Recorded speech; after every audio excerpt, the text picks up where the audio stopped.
Ternyata hari ini kok malah KKN-nya lebih gawat. Selama pemerintahan Jokowi, KKN makin ganas, berlipat ganda, makin parah dan vulgar. Assalamualaikum warahmatullahi wabarakatuh. Waalaikumsalam warahmatullahi wabarakatuh. Pemirsa, kita jumpa lagi di acara Dibacain Berita. Bung kameramen dipersilahkan. Ya, Bung Alfian, alhamdulillah kita bisa syuting dalam keadaan LDR nih, jarak jauh. Nah, Bung Alfian, ini ada yang menarik, Bung Alfian, kejadian hari ini. Jadi, Pak Edi Mulyadi dan kawan-kawan seperti Pak Amin Rais, Pak Riza Ramli, dan Pak Marwan Batubara hari ini mendatangi KPK. Mungkin ada beberapa hal yang ingin mereka komplain atau ingin aspirasi mereka ingin sampaikan terkait korupsi yang tidak ada henti-hentinya di negeri ini, Bung Alfian. Nah, kemudian disambung juga oleh statement Kejaksaan Agung, Bung Alfian. Kejaksaan Agung tunda semua kasus korupsi yang libatkan peserta pemilu 2024. Nah, ini kan aneh nih Bung Alfian. Bagaimana Bung Alfian respon awalnya tentang KPK disamperin oleh Pak Edi Mulyadi dan kawan-kawan, tapi takut Bung Alfian, jadi mereka tidak menemui tokoh-tokoh yang datang. Kemudian Kejaksaan Agung malah ingin menunda semua kasus korupsi yang melibatkan calon peserta, berarti kan bisa capres, caleg, atau apa. Silakan Bung Alfian. Ya, yang jelas Kejaksaan Agung harus dilakukan peneguran keras, dan ini lagi-lagi memang kita mengalami kesulitan secara fungsi-fungsi kenegaraan. Harusnya kan yang menegur Kejaksaan Agung itu adalah anggota DPR. Ya. Dan kelihatannya keinginan dari Kejaksaan Agung itu malah menggembirakan anggota DPR yang memang banyak yang bermasalah. Nah, ini menurut hemat saya, Bung Kameramen, ini adalah satu situasi yang semakin menuntut adanya effort yang lebih keras dari kalangan masyarakat.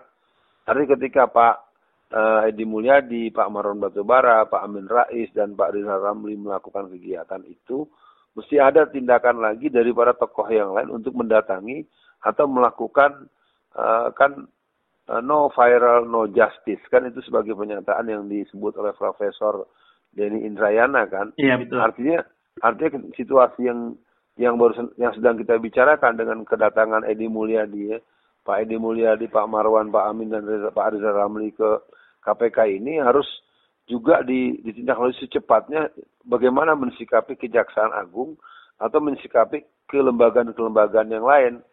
Kalau menurut saya ini sudah menunjukkan bahwa negara kita memang sudah sangat amburadul, sangat berantakan, dan harus ada kejernihan melihat persoalan dan keberanian untuk bersikap sehingga kita tetap bisa melakukan law enforcement di satu sisi dan memaksa.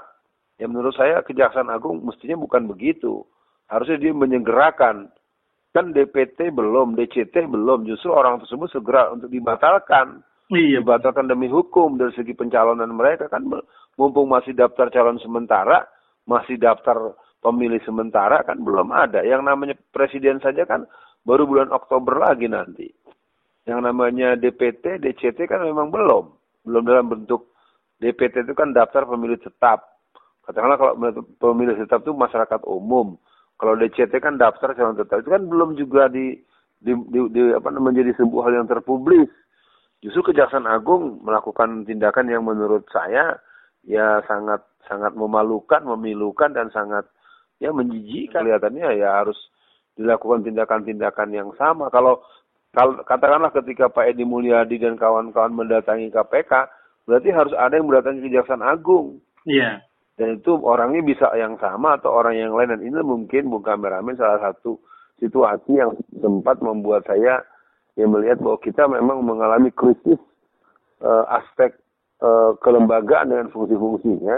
Dan krisis juga reproduksi kader-kader. Karena akhirnya kan kita lihat akan ketemu lagi fenomena 4L. Nah, tapi lagi-lagi apa yang sedang dibicarakan ini harus diteruskan dulu, Bung Kameramen. Silakan. Iya, Bung Alfian. Nah, mungkin Bung Alfian bisa merespon kenapa Ketua KPK atau pucuk KPK yang pentingnya di KPK itu atau pejabat penting di KPK itu takut Bung Alfian menemui orang-orang seperti Marwan Batubara, Riza Ramli. Berarti kan kalau orang kita lah manusia biasa atau netizen berpikir kalau takut berarti ada sesuatu dong Bung Alfian. Nah Bung Alfian, itu mungkin nanti Bung Alfian bisa respon juga. Tapi ada pertanyaan lagi, kenapa Kejaksaan Agung sampai ngomong kayak gitu?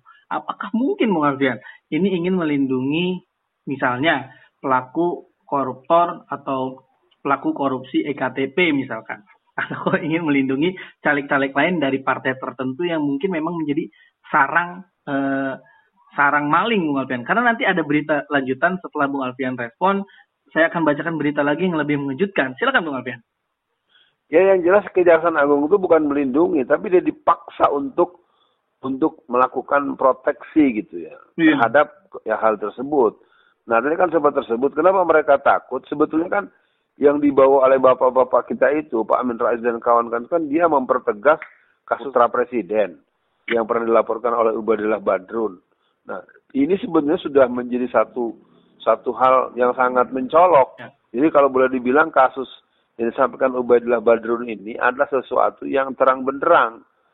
Artinya pihak KPK, baik pihak penyidik maupun pihak-pihak yang bertugas menangani kasus ini, mereka sebetulnya tidak cukup sanggup menghadapi keadaan ini karena jelas ini merupakan sebuah kesalahan ditambah dengan fakta-fakta kelakuan yang lain yang berhubungan dengan korupsi, yang berhubungan dengan perpajakan, yang berhubungan dengan Asabri, yang berhubungan dengan Jiwasraya dan segala macam, termasuk Harun Masihu yang kelihatannya memang menjadi satu fakta yang ya kalau dibilang ketidakberanian mereka ya semakin membuktikan kepada kita ada gium orang tua zaman dulu, orang berani karena benar dan orang takut karena salah.